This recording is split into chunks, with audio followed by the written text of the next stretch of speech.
I'm trying something new in this episode. A little over a month ago, I saw a post on Twitter asking if people would like review copies of a new homebrew for the NES called Rollie. Now, I usually cover games that were only released in Japan on this channel, and almost always games I've been playing for years. But I try to be supportive of people making new games on old consoles wherever possible, and the trailer looked promising. So I left a comment saying I would be interested in getting one. Fast forward a couple weeks, and I had a shiny new copy of Rollie in my hands.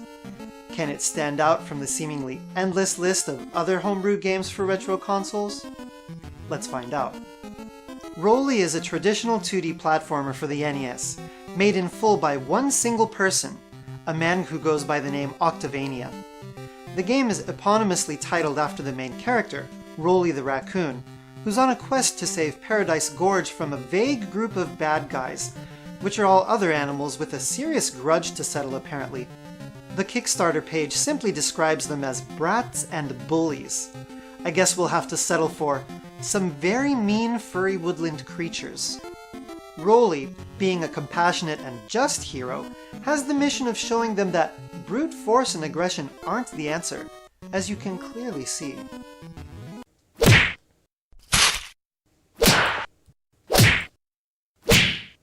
Love and peace. Actually, there's no allusion to the story in-game. This all comes from the description on the Kickstarter page. In theory, most players will only be able to understand the story by reading the instructions. So, it's already well on its way to being a true NES game. In fact, it's clear that Rollie was developed to be as authentic of an 8-bit experience as possible. Specifically, a first-generation NES game. It uses a very simple color palette, even by NES standards, recycles graphics to save memory, and contains only 3 songs, which play according to the background type of that particular stage. This was done so that Rollie would fit neatly into a 40KB NES cart, just like classics people my age grew up playing like Super Mario Bros. Or Excitebike did. You won't see detailed character models with outlines or other post-Ninja Gaiden design elements here. Rollie sits squarely alongside other games from 1985. So let's get into the important stuff. Gameplay. At first glance, Rollie appears to be a simple run-and-jump Mario clone. You'll quickly discover otherwise. The best way I've found to describe Rollie is a sandbox platformer. This is due to the sheer number of items and abilities you can use. You can defeat enemies by jumping on them like traditional platformers, but that's just the beginning. You can also throw marbles at them by pressing the B button, or blow bubbles by pressing up and B simultaneously, which can both damage enemies or act as platforms to help you jump to higher ground.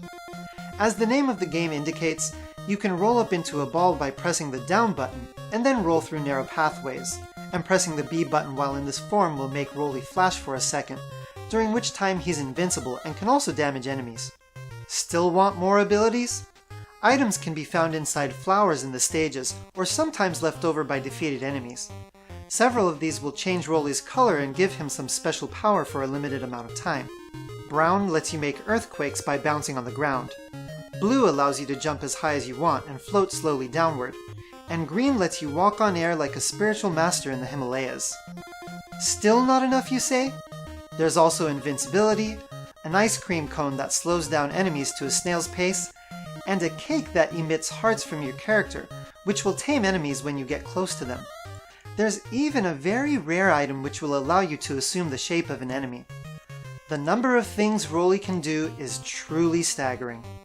Accordingly, the stages are largely designed so that you can choose how you want to clear them, as opposed to having one specific strategy or timing needed to get across platforms. You can try to defeat all the enemies to build up a big stock of marbles, or you can try to dash past everything, or you can pick up a bird and fly over the action for several screens.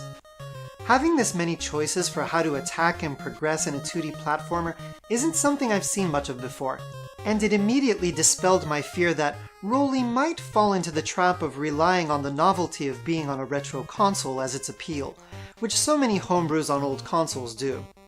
Rollie brings a completely new idea to the format of left-to-right 2D platformers, and it's brisk, liberating, and extremely fun. It's unlikely you'll go through any level or even section doing the exact same thing every time. You might jump on an enemy, jump over an enemy, barrel roll through them, throw a marble at them, send them to the 7th layer of hell with an earthquake, or you might make them your sex slave. The only other game I know of that's sometimes described similarly is Rainbow Bell Adventure on the Super Famicom, which also offers the player several different ways of approaching levels. The reason I was never drawn to Rainbow Bell Adventure is because you can effectively just jetpack your way to the exit.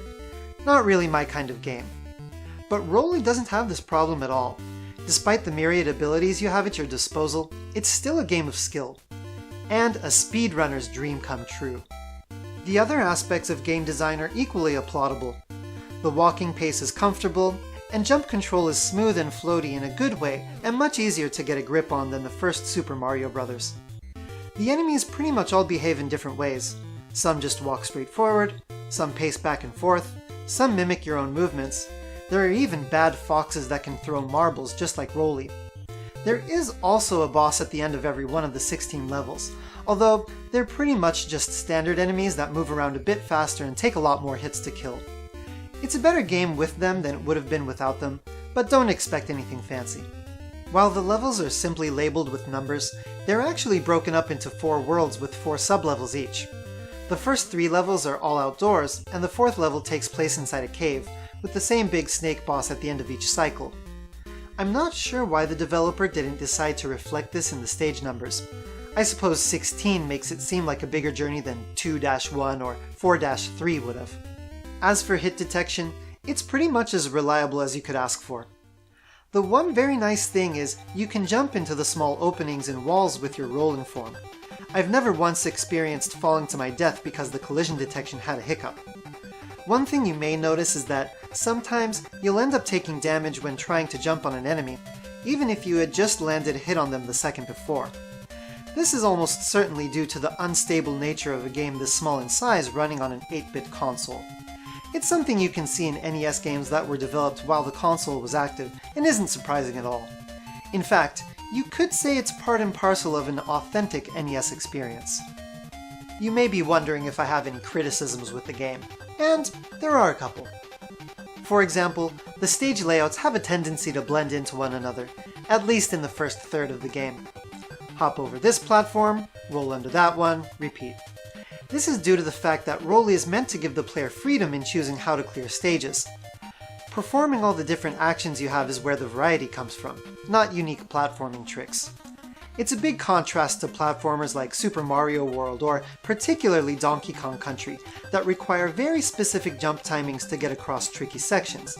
So if you like the idea of a more free-form platforming experience, it could be the game's biggest strength. But if you're expecting precise, technical platforming, it could also be a downfall.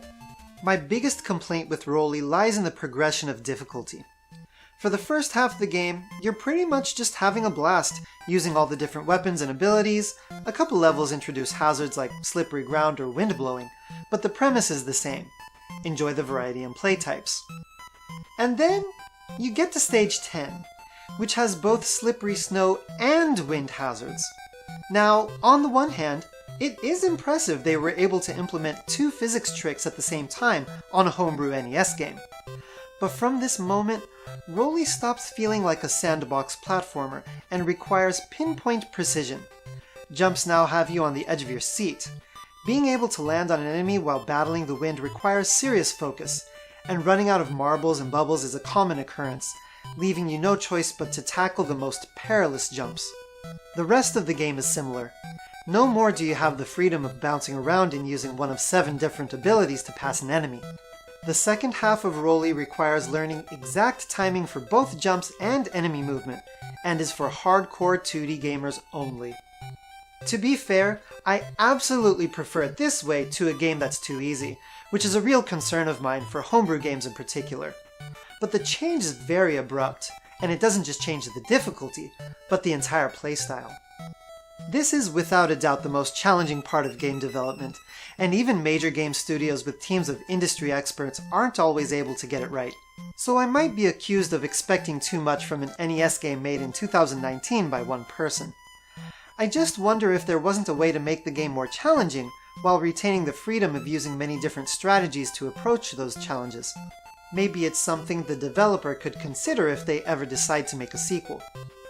The other things are just very minor gripes. For example, there are a couple sections that have dead ends and require you to memorize which path to take through small corridors. I don't think this kind of hurdle lends itself well to a straightforward left-to-right platformer. The later stages are sufficiently difficult without them. Also, a word of caution for people like me who like to play retro games with modern technology. I started out playing Rollie using my wireless 8-bit do controller. However, there are sections of the game where you absolutely have to use the birds to cross large pits, and it just so happens that pressing down on the control pad will let the bird go and drop Rollie to the ground. People who have used 8-bit do controllers can probably guess what happened. The D-pad is way too sensitive and ends up accidentally inputting down on the D-pad frequently, resulting in many frustrating deaths. Switching to the original wired controller fixed this. Obviously, this is no fault of the game, and I've noticed this issue while playing other games as well. It's just something to keep in mind. The good news is, none of these issues prevent Rollie from being a good game, and in my opinion, an amazing game. It does exactly what I hope to see from modern games on old consoles. Capture the aesthetic feel of games from the 80s and 90s while introducing original gameplay mechanics and putting as much as they possibly can into the game. It's a totally fresh feeling to be looking at what appears to be a game released in the mid-80s, but plays completely unlike any other game during that time or afterward. In fact, I never once based my judgments of Rollie on some kind of lower standard just because it's a homebrew. It can truly stand alongside all the other games I love so much on the NES. The artwork, music, and gameplay come together into an experience that's so authentic it can't be forced. It's clearly the creation of a person who's internalized the spirit that the NES, and the era it dominated, represents. Finally, a second player can join in the fun by taking control of a purple color swap named Rollie. See what they did there? But it isn't simultaneous play. Nor is it like the original Super Mario Bros. Where players switch off when one dies. Instead, a player can trade off with the other by pressing select on the control pad. Each player has their own life bar, so if one gets low on life, they can call their friend into battle. I personally found this mode to be most beneficial when playing with a friend who isn't as skilled at 2D action games. The casual player can take control for the easier parts, and then pass the baton to their hardcore speedrunner friend for the tricky jumps or bosses. It doesn't exactly add anything to the gameplay, but it is a cool bonus and adds to Rollie's presentation as a finalized product. Is Rollie the best NES homebrew game to ever get a physical release? I haven't played them all, so I can't say. But I would be surprised if you could show me a better one. I think Rollie's a modern classic, and I hope it makes some waves in the gaming community. The crowdfunding campaign is over, but if you want to buy a physical cart, the developer has shown interest in taking pre-orders from latecomers, so check out the Kickstarter page if that interests you. Thank you very much to Octavania for providing me with the review cart. Thanks to everyone for watching the video, and let's support people making awesome games on old consoles.